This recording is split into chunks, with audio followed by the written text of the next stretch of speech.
అది నేను మీకు ఒక లింక్ పంపిస్తాను సార్, ఆ యూట్యూబ్ లింక్. దాని మీద జస్ట్ క్లిక్ చేస్తే డైరెక్ట్ యూట్యూబ్ లోకి వెళ్ళిపోయి జాయిన్ అనే ఒక బటన్ చూపిస్తుంది, లైవ్ ని జాయిన్ అవ్వమని. అది క్లిక్ చేస్తే మీరు లైవ్ లోకి వచ్చేస్తారు సార్. మీరు 7:45 అట్లా వస్తే మనం 8:45 9 దాకా మనం చేసి we will close it sir. ఆ లింక్ నువ్వు మెయిల్ లో పంపిస్తే నేను ఐప్యాడ్ లో ఓపెన్ చేస్తాను అంతే కదా, లేదా ఫోన్ లోనే ఓపెన్ చేయాలి. That's all I want.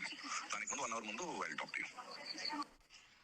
ఇది నేను మీడియా మొత్తానికి పంపిస్తాను. ఇప్పుడు ఇందులో ఈ వ్యధవని ఆయన మనం ఎలా విమర్శించాలి, పవన్ కళ్యాణ్ గారిని అనేక ఆడియోలు ఉన్నాయి, ఎలా టార్గెట్ చేయాలి, ఎలా మతం దాడి చేయాలి మనం అనే ఒక కుట్రలో భాగంగా వాడుతున్నారు.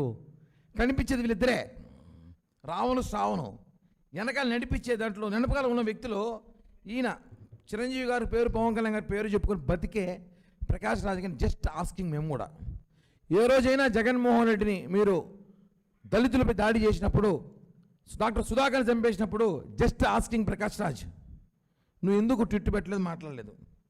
ప్రకాష్ రాజ్ ఈరోజు మనం చూసాం, లైవ్లో చూసాం, రావణు ప్రకాష్ రాజ్ మాట్లాడుకునే మాటలు సందర్భాలు ఎలా ఉన్నాయంటే, రాష్ట్రంలో అల్లజడులు సృష్టించాలి, మత అల్లజడులు సృష్టించాలి, కూటమిని చీల్చాలి, పవన్ కళ్యాణ్ గారినే టార్గెట్ చేయాలి. ఎందుకంటే కూటమి రావడానికి కారణం పవన్ కళ్యాణ్ గారే కదా.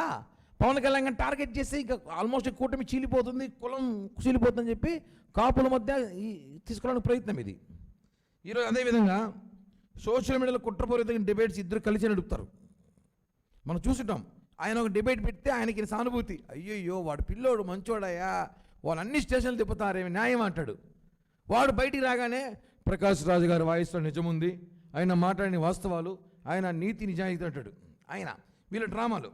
అదేవిధంగా పక్కాగా వీళ్ళిద్దరు కుట్రపూరితంగా పవన్ కళ్యాణ్ గారి మీద దాడి చేయడం కారణం ఏమంటే, కేవలం ఇది పవన్ కళ్యాణ్ గారి మీద దాడితో పాటు